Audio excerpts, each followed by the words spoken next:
2025년 대한민국 경제의 심장이 멈췄습니다. 여러분, 지금 이 순간에도 대한민국 경제라는 거대한 배가 천천히 가라앉고 있습니다. 2025년 한국의 경제 성장률 0.8%, 별로 안 낮은데? 라고 생각하시나요? 천만의 말씀입니다. 이건 단순한 숫자가 아닙니다. 대한민국 경제의 허리가 통째로 부러졌다는 증거입니다. 상상해 보십시오. 여러분이 매달 200만 원을 벌었는데 올해는 겨우 16,000원이 더 생겼습니다. 성장이라고 부를 수 있습니까? 이건 성장이 아니라 생존입니다. 자, 더 충격적인 건 뭔지 아십니까? 1분기에는 마이너스 0.2%였습니다. 우리 경제가 실제로 역주행했다는 뜻입니다. 경제가 뒤로 가고 있었습니다. 도대체 무슨 일이 벌어지고 있는 걸까요? 한국개발연구원과 한국은행의 전문가들, 그 똑똑하다는 경제학 박사들이 연초에 내놓은 장밋빛 전망을 보십시오. 한 해 동안 5번이나 하향 조정되었습니다. 그들조차 이 추락을 예측하지 못했습니다. 아니, 예측했지만 우리에게 말하지 않았을 수도 있습니다. 우리는 속고 있습니다. 뉴스에서는 반도체 호황이라고 난리입니다. 하지만 여러분의 월급 통장을 보십시오. 여러분의 지갑을 보십시오. 녹아내리고 있지 않습니까? 숫자는 거짓말을 하지 않습니다. 우리가 지금 겪고 있는 건 단순한 경기 침체가 아닙니다. 이건 97년 IMF보다 더 무서운 서서히 목을 조여오는 만성질환입니다. 왜 그럴까요? 저는 확신합니다. 지금부터 제가 완벽하게 떠먹여 드리겠습니다. 2025년 한국 경제는 세 개의 칼날에 찔렸습니다. 첫 번째 칼날, 건설의 대학살입니다. 건설 투자 증가율 마이너스 5.7%. 이게 뭘 의미하는지 아십니까? 하루 평균 수십 개의 건설 현장이 멈췄습니다. 전국의 크레인이 일제히 정지했습니다. 부동산 프로젝트 파이낸싱 부실의 쓰나미가 2년 넘게 끌다가 2025년에 이르러 착공 물량이 절벽에서 떨어졌습니다. 금융권은 브릿지론을 본 PF로 전환해주지 않았습니다. 왜 그랬을까요? 그들은 알고 있었습니다. 이 프로젝트들이 망할 거라는 걸. 그래서 손을 뗐습니다. 공사비는 천정부지로 올랐습니다. 원자재 가격 폭등, 인건비 상승, 모든 게 건설사의 목을 조였습니다. 결과는 건설 현장의 대량 학살입니다. 그런데 이게 왜 무섭냐고요? 지금 멈춘 공사가 뭔지 아십니까? 2027년 이후의 아파트 입주 물량입니다. 지금부터 2, 3년 뒤 서울에 입주할 신축 아파트가 사라집니다. 공급 절벽이 눈앞에 다가왔습니다. 상상이 가시나요? 그때 집값이 어떻게 될까요? 서울 강남의 신축 아파트가 없어집니다. 수요는 그대로인데 공급이 증발하면 어떻게 됩니까? 가격이 폭등합니다. 이건 확정된 미래입니다. 두 번째 칼날, 소비의 빙하기입니다. 민간 소비 증가율 0.9%, 거의 제로입니다. 여러분의 지갑이 얼어붙었습니다. 아니, 정확히 말하면 여러분이 지갑을 닫았습니다. 왜 그랬을까요? 고물가와 고금리가 3년간 지속되면서 가계의 실질 구매력이 녹아내렸습니다. 여러분이 번 톤의 가치가 매년 줄어들었습니다. 작년에 5만 원으로 살 수 있었던 장바구니가 올해는 6만 원입니다. 사람들은 지출을 멈추고 예비적 저축에 매달렸습니다. 미래가 불안하니까요. 언제 해고될지, 언제 가게 문을 닫아야 할지 모르니까요. 대학가 상권을 보십시오. 신촌에서만 이 개월 동안 80여 개의 식당과 카페가 문을 닫았습니다. 대구 경북대 인근에서도 50개 매장이 폐업했습니다. 1년 동안 100만 명이 넘는 자영업자가 폐업했습니다. 100만 명입니다. 이건 숫자가 아니라 사람입니다. 누군가의 아버지이고 어머니이고 형제입니다. 신촌에서 7년간 떡볶이집을 운영하던 사장님의 이야기를 들었습니다. 매출의 70%가 배달에서 나오는데 배달 플랫폼이 20에서 30%의 수수료를 떼어갑니다. 임대료는 월 250만 원, 원두 가격은 20% 올랐습니다. 순이익은 제로입니다. 이래도 남는 게 없습니다. 그래서 문을 닫았습니다. 카페는 텅 비었고 백화점은 한산했습니다. 경제의 안전판이어야 할 소비가 완전히 작동을 멈췄습니다. 세 번째 칼날, 트럼프의 관세 폭탄입니다. 2025년 4월 2일 해방의 날, 도널드 트럼프 대통령이 한국에 25%의 상호 관세를 때렸습니다. 우리 자동차, 철강, 가전제품의 25%의 벽이 세워졌습니다. 베트남은 46%, 중국은 34%를 맞았으니 우리가 낫다고요? 아닙니다. 일본은 24%, 유럽연합은 20%였습니다. 우리가 일본과 유럽보다 더 높은 관세를 맞았습니다. 현대차와 기아는 어떻게 했을까요? 미국 현지 공장으로 생산을 옮겼습니다. 울산 공장, 아산 공장의 대미 수출 물량이 줄었습니다. 국내 공장의 불이 꺼지기 시작했습니다. 삼성전자와 SK 하이닉스는 더 비참합니다. 미국과 중국 사이에서 샌드위치가 되어 양자태기를 강요받았습니다. 미국은 말합니다. 중국에 팔지 마라. 중국은 말합니다. 우리한테 안 팔 거면 너희도 죽는다. 대한민국 경제라는 배가 세 개의 어뢰를 맞았습니다. 건설, 소비, 수출. 이 세 개의 엔진이 동시에 멈췄습니다. 이 위기를 어떻게 이해해야 할까요? 머리가 아프신가요? 괜찮습니다. 아주 쉽게 비유해 보겠습니다. 대한민국 경제를 거대한 화물선이라고 생각해 보십시오. 이 배는 세 개의 엔진이 있어야 정상적으로 항해합니다. 건설이라는 엔진, 소비라는 엔진, 수출이라는 엔진. 이 세 개가 함께 돌아가야 배가 앞으로 갑니다. 그런데 지금 건설 엔진은 폭발했습니다. 소비 엔진은 얼어붙었습니다. 남은 건 오직 반도체라는 하나의 엔진뿐입니다. HBM, 고대역폭 메모리 덕분에 수출은 4.3% 늘었습니다. 삼성과 SK하이닉스가 필사적으로 돌리고 있습니다. 하지만 이건 외다리로 서 있는 것과 같습니다. 반도체 사이클이 한 번만 꺾여도 어떻게 될까요? 배 전체가 전복됩니다. 두 번째 비유입니다. 욕조의 비극을 보십시오. 한국은행은 금리를 3%에서 2.5%로 낮췄습니다. 2월에 2.75%로 한 번, 5월에 2.5%로 또 한 번. 욕조에 물을 트는 것과 같습니다. 돈을 풀어서 경제를 살리겠다는 겁니다. 좋습니다. 옳은 방향입니다. 그런데 금융당국은 뭘 했을까요? 7월에 스트레스 DSR 3단계를 발동했습니다. 총부채 원리금 상환 비율 규제를 강화했습니다. 대출 한도를 대폭 축소시켰습니다. 이게 뭡니까? 배수구를 여는 것과 같습니다. 상상이 가시나요? 한쪽에서는 물을 틀고 다른 쪽에서는 배수구를 엽니다. 물이 고일 리가 없습니다. 이건 엑셀과 브레이크를 동시에 밟는 미친 운전입니다. 한국은행은 엑셀을 밟고 금융감독원은 브레이크를 밟습니다. 차가 갈 리가 없습니다.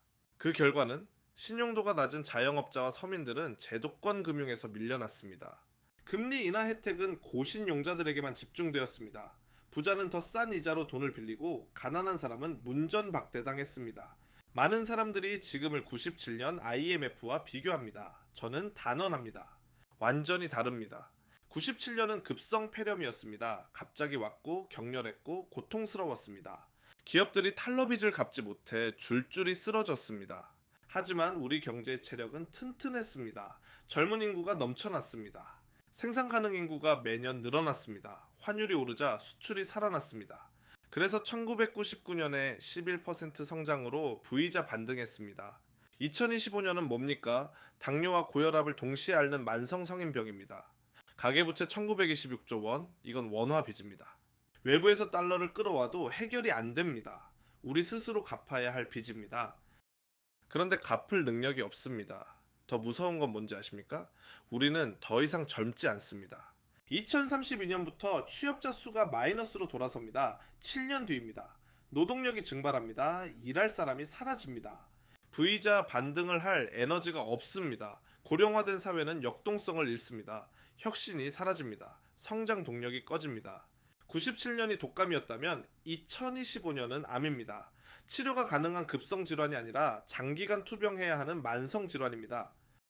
그렇다면 어떻게 살아남을 것인가? 정부가 출범하자마자 뭘 했습니까? 1차 추경 13조 8천억 원, 2차 추경 30조 5천억 원. 전 국민에게 25만 원씩 현금을 뿌렸습니다. 여러분, 계좌에도 들어왔을 겁니다. 그 돈으로 뭘 하셨습니까? 치킨 시켜 드셨습니까? 옷 사셨습니까? 국민들은 좋아했습니다. 당연합니다. 공짜 돈을 싫어할 사람이 어디 있습니까? 하지만 저는 확신합니다. 이건 진통제입니다. 병을 치료하는 게 아닙니다. 환자가 아프다고 소리치니까 모르핀을 놔주는 겁니다. 일시적으로 고통은 줄어듭니다. 하지만 병은 더 깊어집니다. 여러분, 그 25만 원을 받으셨다면 제 말을 들어보십시오. 그 돈을 소비하지 마십시오. 치킨 먹고 싶은 거 참으십시오. 그 돈을 즉시 달러나 금으로 바꾸시길 권합니다. 아니면 미국 S&P 500 ETF를 사는 겁니다. 정부가 돈을 풀면 풀수록 원화 가치는 떨어집니다. 여러분이 받은 25만 원은 내년에는 20만 원의 가치밖에 안 됩니다. 지금 당장 자산으로 바꾸지 않으면 그 돈은 증발합니다. 우리는 속고 있습니다. 정부는 살릴 수 있는 기업은 집중 지원하고 회생 불가능한 한계 기업은 질서 있게 퇴출시켜야 합니다. 하지만 그들은 하지 않습니다. 표를 의식하니까요. 좀비 기업을 살려놓으면 어떻게 됩니까? 건강한 기업의 발목을 잡습니다. 그 피해는 누가 봅니까? 여러분이 봅니다. 세금으로 좀비 기업을 먹여 살리는 건 여러분 주머니에서 돈이 나가는 겁니다. 그리고 노동 절벽이 옵니다. 일할 사람이 사라집니다. 7년밖에 안 남았습니다. 여러분이 40대, 50대라면 특히 들으셔야 합니다. 정년 연장 논의가 시작될 겁니다. 하지만 그게 여러분을 구원하지는 못합니다. 더 오래 일한다고 부자가 되는 게 아닙니다. 지금부터 준비하셔야 합니다. 월급에만 의존하지 마십시오. 월급은 인플레이션을 못 따라갑니다. 자산을 모으셔야 합니다. 자본소득이 근로소득을 앞지르는 구조를 만드는 겁니다. 기업들은 중국을 떠나고 있습니다. 삼성, 현대차, SK 모두 베트남, 인도, 멕시코로 공장을 옮기고 있습니다. 그렇다면 여러분은 어디에 투자해야 할까요? 한국 개별 종목을 쫓아다니지 않으시길 바랍니다. 삼성전자 떨어졌다고 물타기 하지 마십시오. 그들은 이제 한국 기업이 아니라 글로벌 기업입니다. 수익은 미국, 베트남에서 나는데 세금과 배당은 쥐꼬리입니다. 차라리 미국 시장 전체를 사시길 권합니다. S&P 500, 나스닥 100. 트럼프가 관세를 때려도 미국 기업들은 살아남습니다. 왜냐고요? 그들이 룰을 만드니까요. 한 바구니의 계란을 다 담지 마십시오.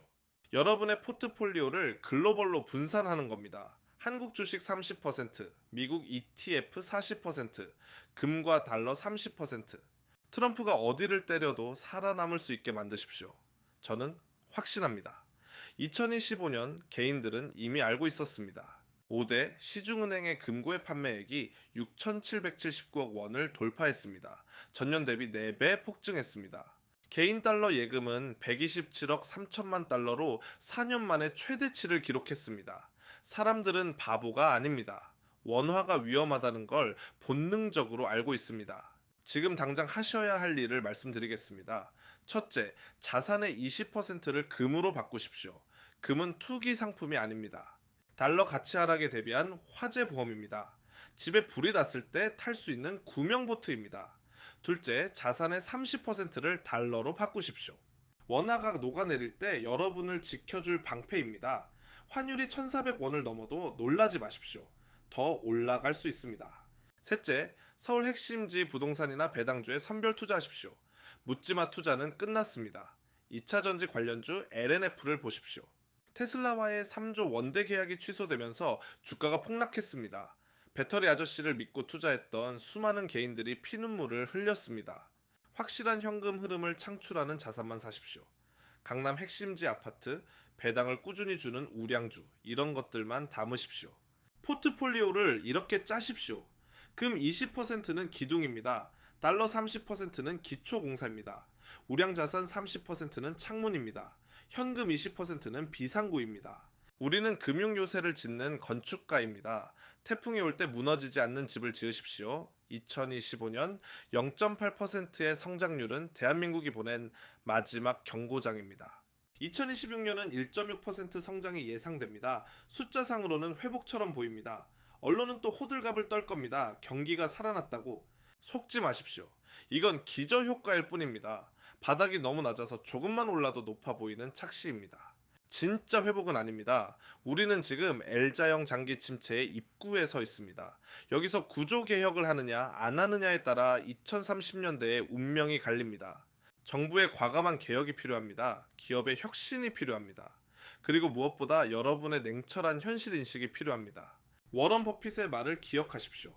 조수가 빠지면 누가 벌거벗고 수영했는지 알 수 있다. 지금 조수가 빠지고 있습니다.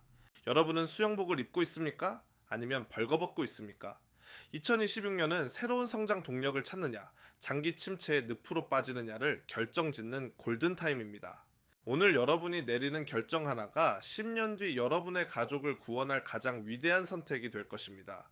더 이상 방관하지 마십시오. 지금, 바로 지금 움직이십시오.